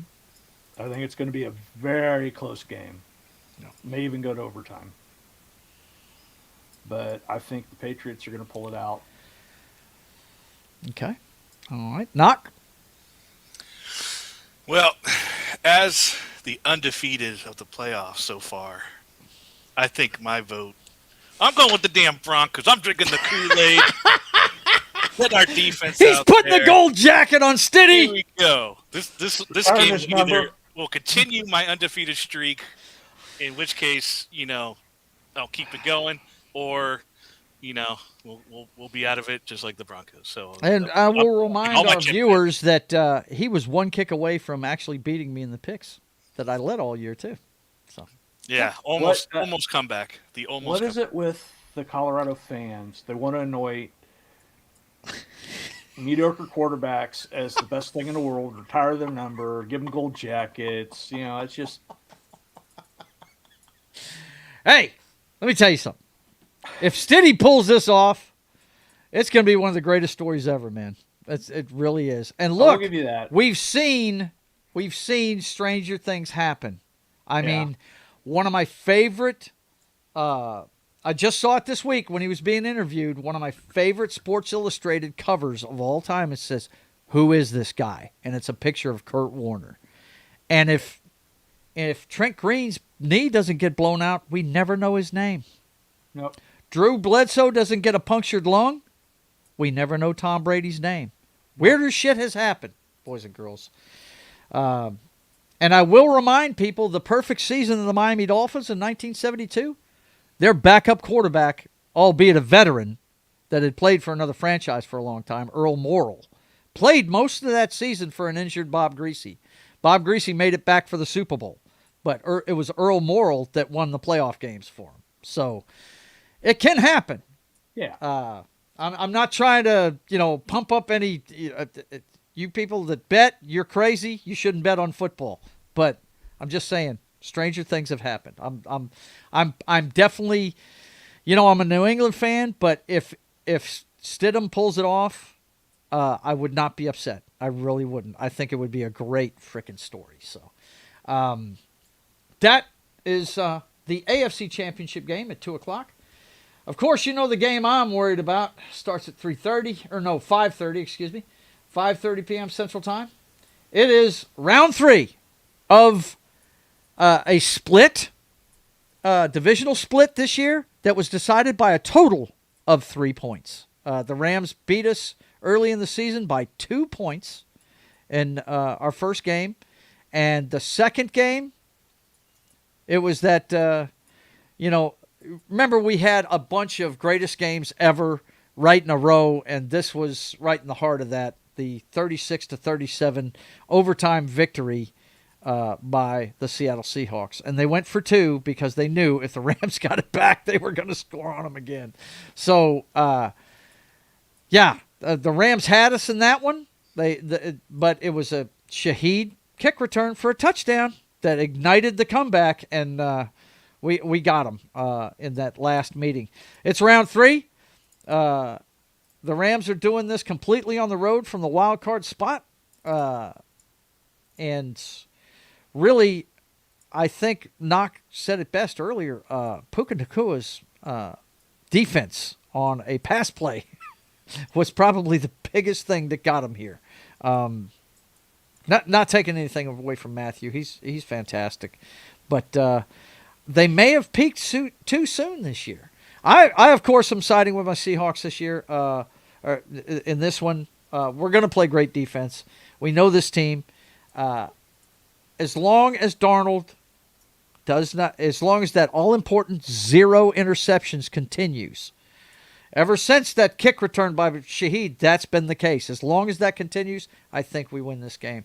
And it's probably going to come down to who's got the ball last, because the Rams are not going to go away quietly.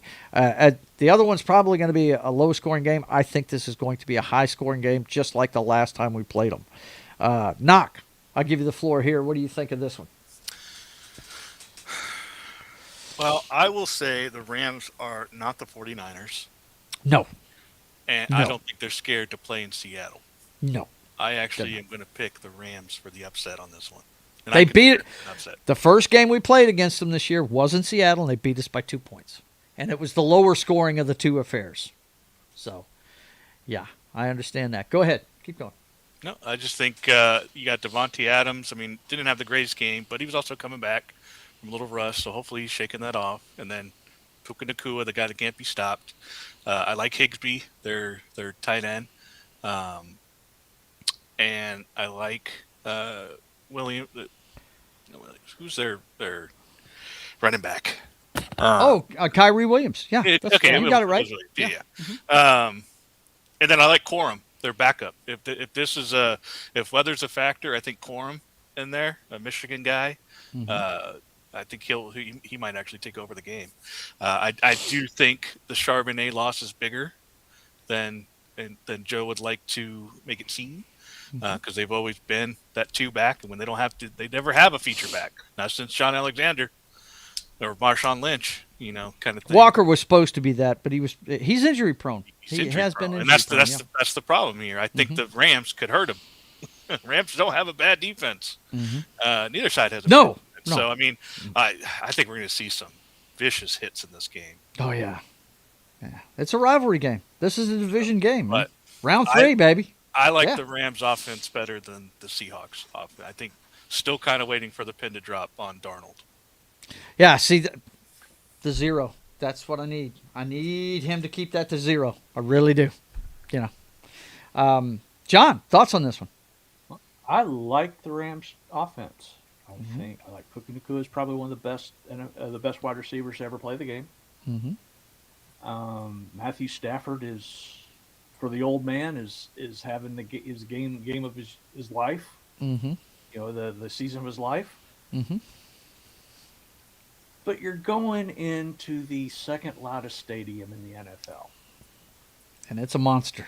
Yep, it's the second hardest place to play in after Arrowhead. You're playing 12. You've got offenses have 12 players on the field every time, or you have to play with the 12 against the 12th man every time. And I don't think that. I think the defense of the Seattle Seahawks is going to hold it enough that it's going to be another within 3-point game, and they're gonna survive it. I'm going to go with the Seahawks. Okay.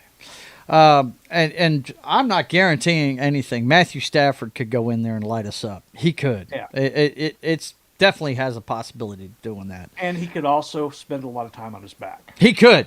Yeah.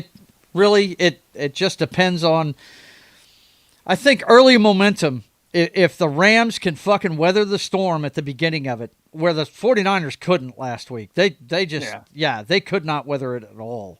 But to Knox's point, their gun is loaded. They've got everybody. The thing that scares me the most is Devontae Parker's back, or excuse me, Devontae Adams. Yeah. I hate too many Miami names go through my head being in the house talking to a Miami fan. Anyway, Devontae Adams in the red zone is what scares me, man.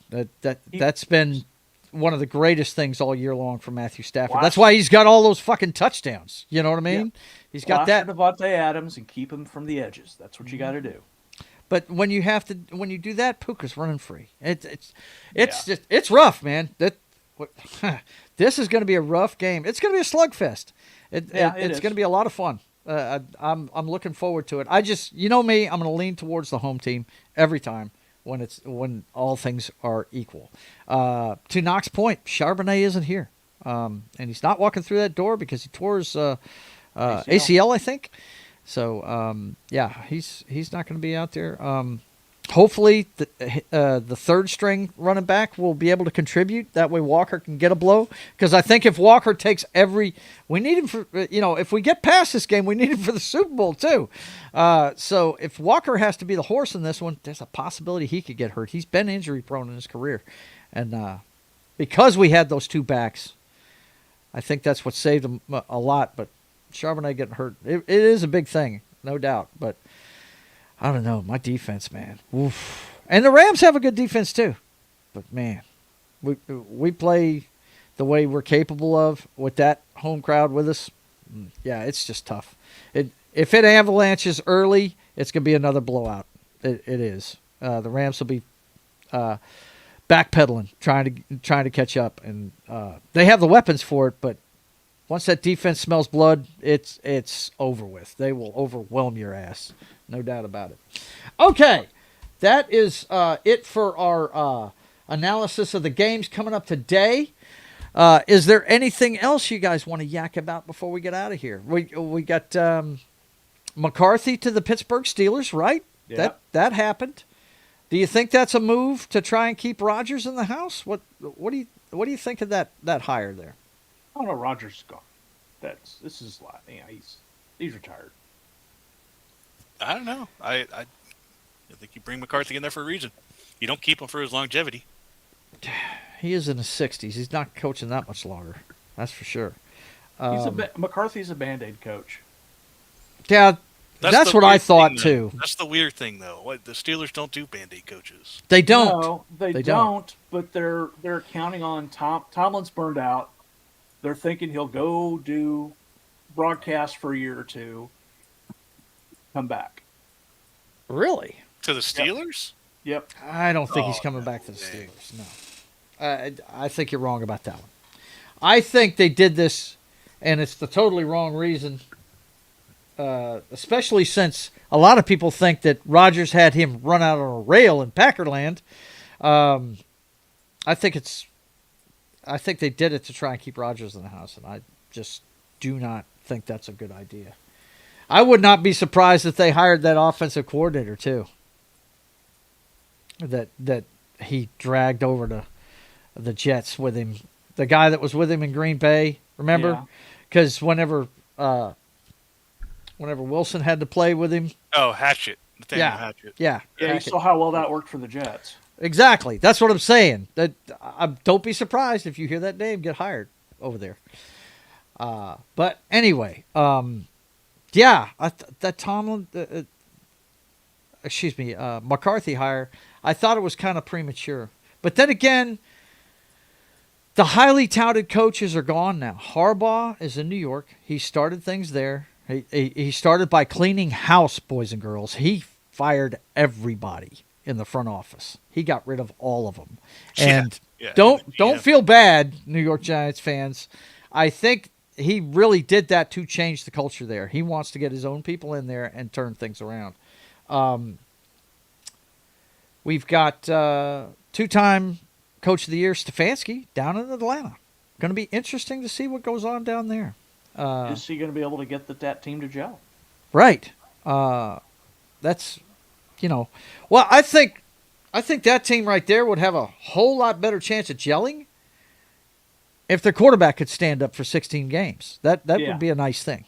Yeah, And if he gets injured again this year, then you got to write that guy off. He's just injury prone.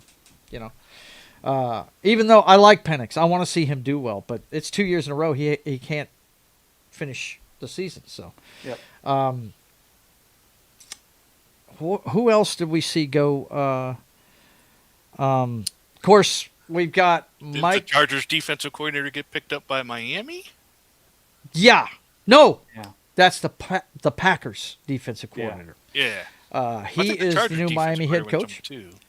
I'm not sure what's going on there. I know Mike McDaniels is going to be their offensive coordinator. That's right. Yeah.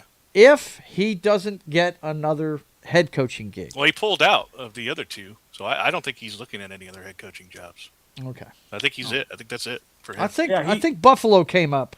He pulled out of that. I think that was one of the ones. I think it was Okay. Browns and Buffalo that he pulled out of. Yeah, I do remember hearing he pulled out of the Browns job. Yeah. But hey, look, I know you guys play the Chargers.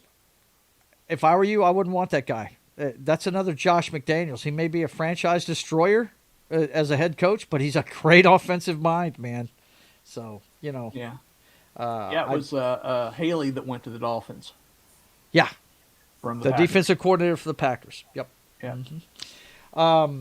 And Mentors which I don't, went to the Ravens. I don't know about that move. A lot of people say it's a good move. I don't think the Packers defense is all that great, But once again, it takes Jimmy's and Joe's, and they lost a guy that they built the thing around early in the season. So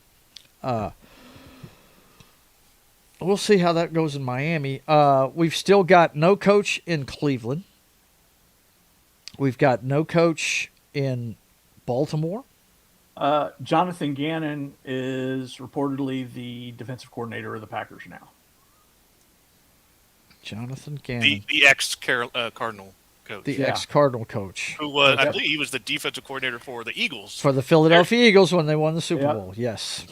Yep. Won or Absolutely. lost? Was it? I think it was the loss. Was it the loss? Cardinals Yeah, like that's right. 3 years. That's right. It was the loss. Because Yes. the offensive coordinator went to the Colts. Yep.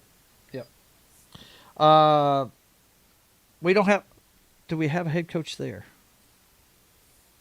Cardinals looking at Raheem Morris. Cardinals are looking at Raheem Morris. Cardinals don't have one. I'm trying to think No, the Colts didn't fire their coach. No, they didn't. No. I'm trying to think of the other teams. There's Arizona, The Browns, the Cardinals, Cleveland, Cardinals, and the Bills, Bills, Ravens, and the Raiders. Ravens, Ravers. and the Raiders. Ravers. The melding of the Ravens and Raiders. So we've got 5 openings still. Jesse Minter, the Chargers defensive coordinator, went to is the head coach of the Ravens now. Say that again. Jesse Minter. Okay. Oh, Is that's the right. head The coach of the Ravens Ravens. did hire somebody. That's him? Yep, Chargers defensive coordinator. Okay, I see. I knew the Chargers defense coordinator was somewhere. I just couldn't remember where. Good to see you, Comic Relief Crusader. We've already analyzed the games. We're just talking about the rest of the news in the NFL. We're talking about the coaching carousel right now. Yeah, the Ravens did hire their guy.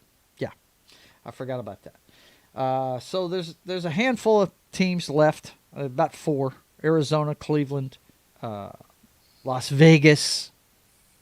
Browns did Just move back to Oakland. The fuck? Yeah. Browns did interview the linebacker coach for their from the Washington Commanders for their head coaching job. That's the last interview they did. Really? The Buffalo job is what I'm really intrigued to see what's going to happen there. Oh, Bills also interviewed him too for the head coaching job. This like this Anthony Bill? Lynn guy. What's up? What'd you say there, Knoxter? What we got here? well, they don't show the Broncos one. That's kind of gay. But What's that? we got what they're wearing for the championship game. Okay. Well, I could tell you what they're wearing. Well, I'm showing what they're wearing. Okay. Go, man. Go. Tell me. Now they don't show Now the Broncos are wearing their orange jersey with the matte navy blue helmets and the white pants. I know that, but I don't know why they don't show it here. Mm-hmm. But I saw that earlier what they were wearing, and then of course you got the all whites, the Pats, Yeah. and you got the Seahawks. Seahawks are wearing their friggin' uniform, dude. The Stormtrooper uniform. All fucking sea blue. What's up? College Navy, College Navy, College Navy. College Navy, College Navy, College Navy. That's deep sea blue. I don't give a shit what they say. Fucking awesome. College Navy. College Navy. Whatever. It's badass. We With got that the lime sunset green orange and the fucking, summit white and the navy. Eskimo piping. It's awesome. By the way, if you ever wondered what that symbol is on the side of the Seahawks helmet, it's a totem pole version of a bird. Yeah. Yeah. It's the top of a Indian totem pole. It's fucking cool. Love I it. have a question for you. Who has the better game? Smith and Jigba or Nakua? Nakua. Nakua's going to, numbers wise, Nakua is going to have a better game. Yeah, pretty much because I don't even know the other wide receivers. Because of the quarterback play, bro. I mean, just, you know, I say that, and that's fine. I'll use reverse psychology. Yeah, Puka Nakua. He's going to have all kinds of catches, all kinds of yards. And then we're going to get to run in the rock and throw a deep ball every once in a while to JSN. And yeah, he's going to catch half of them and have a fucking big day, right? He won't. Nakua's going to have more catches, though. He's going to get more opportunities because they don't run the ball as often as we do. And they'll throw a I lot can more say that. under to Nakua. Yeah, they'll throw a lot more drag routes to Nakua. Yeah, absolutely. But as far as touchdowns,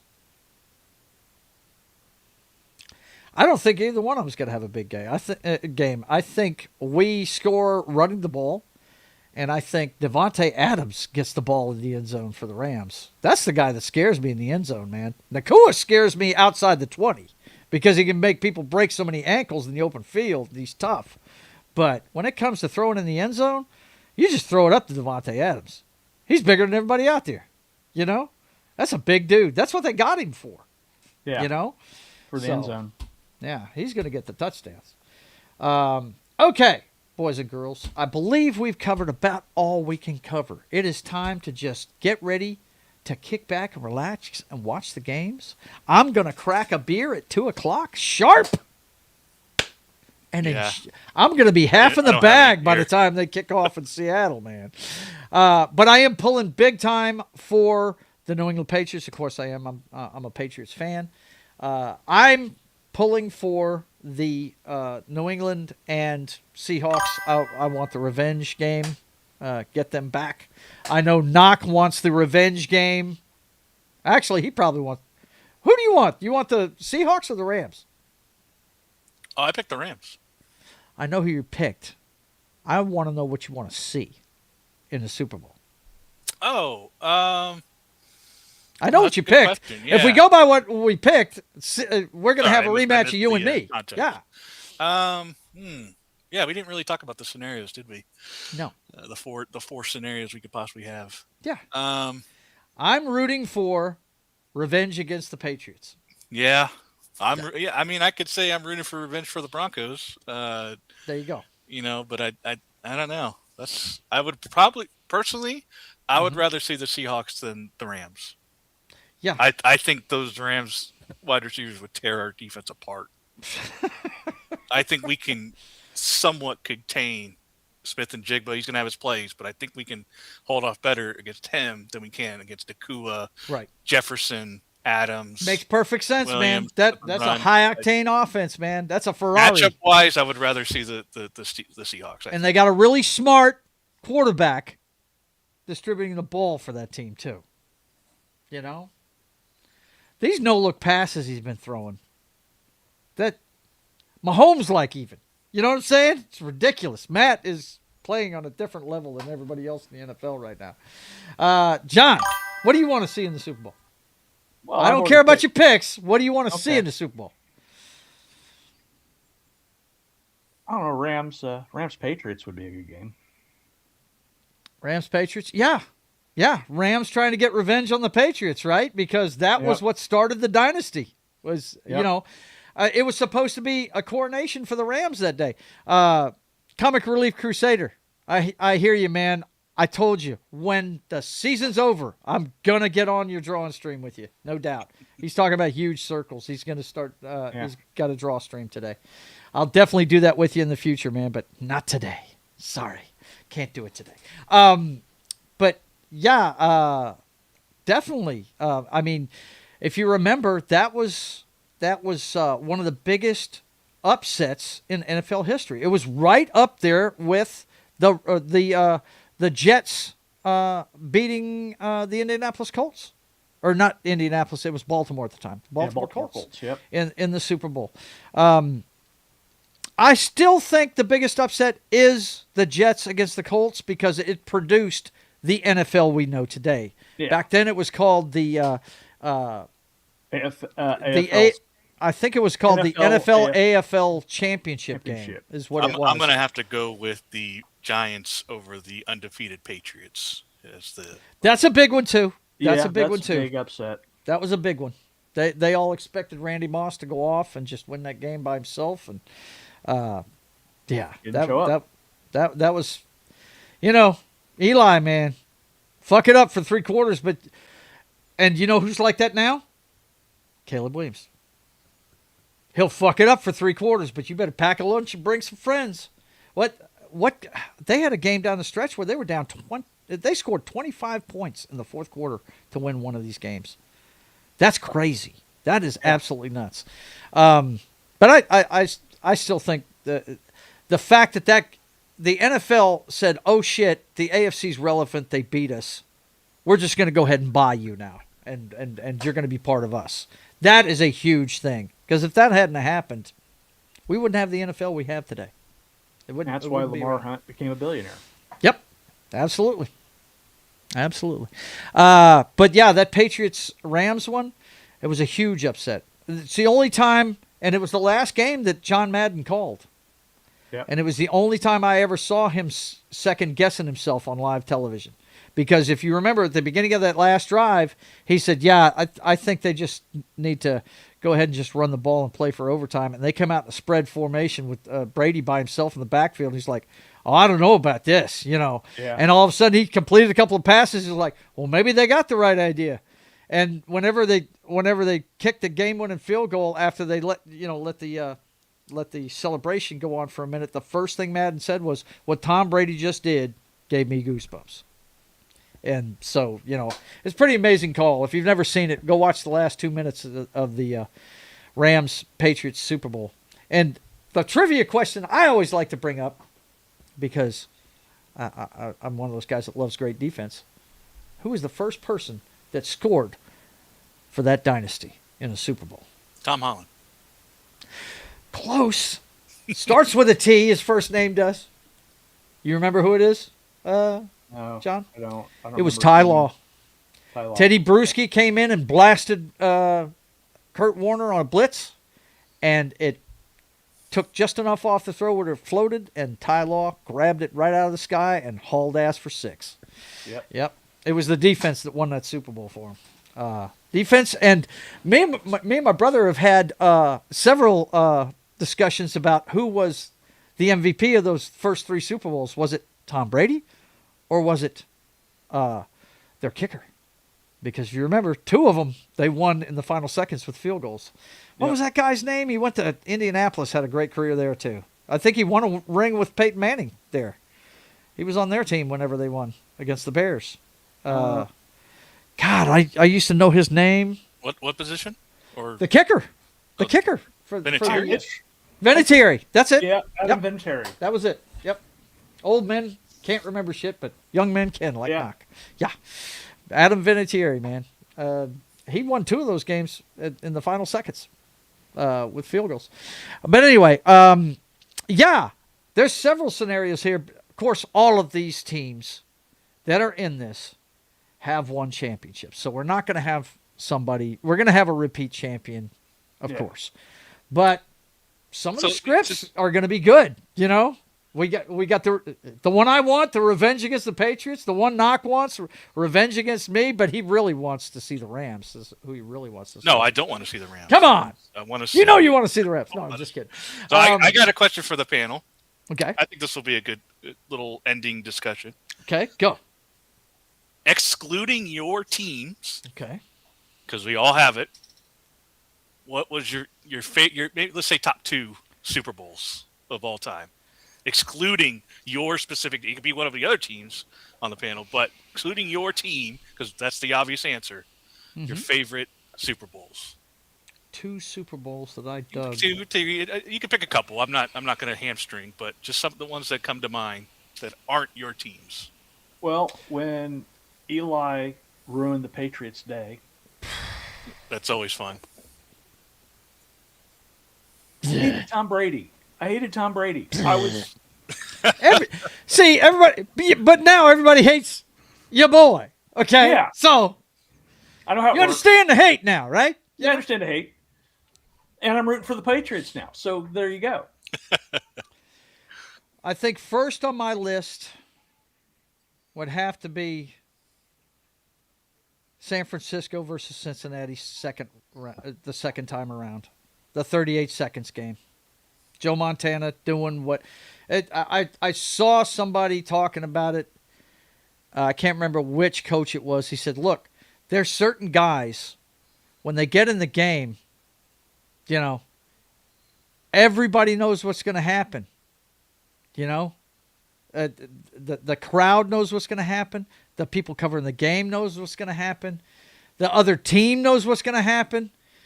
But the thing that makes it special is when the guy himself knows what's going to happen. And that Joe Montana on that final drive, no timeouts left, less than 2 minutes, takes them all the way down for the game-winning touchdown. It was not Jerry Rice. It was John Stallworth that caught that ball that beat the Boomer Esiason's Cincinnati Bengals. And I'll never forget Sam Weiss on the sideline looking up the clock. He said 38 seconds away from it. It's like he knew his team wasn't going to win, like they didn't have a chance to go down and score on them. You know what I mean? He knew it was over right there. Even though he still had to coach those guys through the last 38 seconds, you could see him on the sideline saying 38 seconds away from it. My second one would be Rams Titans in '99. Oh, I was going The to bring birth that of one the up greatest, too. the birth of the greatest show on turf. Yeah. I mean, now this is where I kind of got started. They shouldn't even have been in that Super Bowl if you remember. They were. I don't remember. Well, I know you don't because you were young. That was 1999. You might have even been watching. Well, you were watching. Well, I came football. in Elway. Yeah, you came last in. Year, Yeah, so, Elway won the and then I Super was Bowl just the a year Bronco before. fan from then on. So. You don't remember the championship game between Tampa and the Rams, and the controversial call at the end of that game? I don't remember the playoffs before Go look it up. Go look it up, Knock. You're going to see a story there. It was a backup quarterback in, I think his name was Sean King. Was that the kid's name? He was a little guy playing he was the backup quarterback for the, Trent Dilfer was the quarterback of the Tampa Bay Buccaneers at that time. Yeah. And Sean King had stepped off the bench in the playoffs to get him there. And, it was a heartbreaker. I was totally a Titans guy. I remember that Super Bowl, but it's not one of my tops because the team I was rooting for lost. A lot of people remember the tackle, right? Everybody remembers the tackle, 1 yard shy, right? Dyson couldn't stretch it out. But I remember the play that got him down there because Steve McNair, one of my favorite football players of all time. You want to talk about a guy that was just as strong as Josh Allen, okay? Could break tackles like crazy, but he had the football IQ, and the guy was dangerous. McNair was awesome, man. They were at midfield, and right off the jump, one of the fucking Rams came free from behind him, and he felt it. He started running the sidelines. One of the guys from his front side got his feet. The other guy from behind him had a hand on his shoulder. As soon as he felt it, he just dipped his shoulder down away from it and twisted, and both of them fell off of him because he was that strong. And as soon as he did it, I was like, oh my God, somebody's open. And he drilled Dyson downfield fucking for a 40-yard gain to get him in there for that. And I was like, yes. And I thought for sure we were going to win that game. Man, I wow. will always hate the Rams-Buccaneers game. Yeah. Because that is the reason why we no longer have Derek Thomas. Why is that? Because he was going to the airport to fly out to that game. That's when he had his car wreck. Oh, really? Oh, yep. Man, wow. That's a shame. That game cost us Derek Thomas. Damn. One of the greatest linebackers to ever play the game. He was awesome. But yeah. Still holds the record for number I can sacks understand in a game. that. I can understand you guys liking that Super Bowl, but that's not for me because, yeah. Well, Missouri team. Yeah, I understand. The other one is a blowout for me. But, yeah. The other one is a blowout for me. Most points scored in a quarter in a Super Bowl. Doug Williams from right here in Louisiana. And I hate to say it, Knock, it was against your freaking Broncos. He was playing for the Washington Redskins. And the Broncos have scored 10 in the first quarter. And they reeled off, I think it was 35 points in the second quarter. It was 35-10 by halftime. Doug Williams had, and Timmy Smith, who was the MVP of that game, a guy that was called upon to come off the bench. This is why I say don't doubt these fucking guys coming off the bench. They understand how big the moments are, and they've been wanting to do this all their life. Timmy Smith, look him up. His career was this: MVP of the Super Bowl and nothing else, because I think he blew out his knee in preseason the next year and didn't play another down of football for the rest of his career. But I don't know if he still got the most rushing yards in a Super Bowl, but man, he went off in that game. Between him and Doug Williams, yeah, amazing. They had a 35-point second quarter. It was crazy. Or it may have been 28. I'm not sure. I don't think it was 35, but it was 4 touchdowns in one quarter. Yeah, but that crazy. was the Broncos had like a paper defense. No, they were the Orange Crush at that time, bro. They were pretty good. I thought that was before that. No, the Orange Crush went with Elway every time. It was okay. They went because he drug them there. They didn't have an offense. That was the problem with that team. They had Elway, and that was it. Yeah. Well, for me, the one I'm going to go with is the one that gives me hope. and that's got to be Nick Foles being the Patriots. Once again, guy off the bench.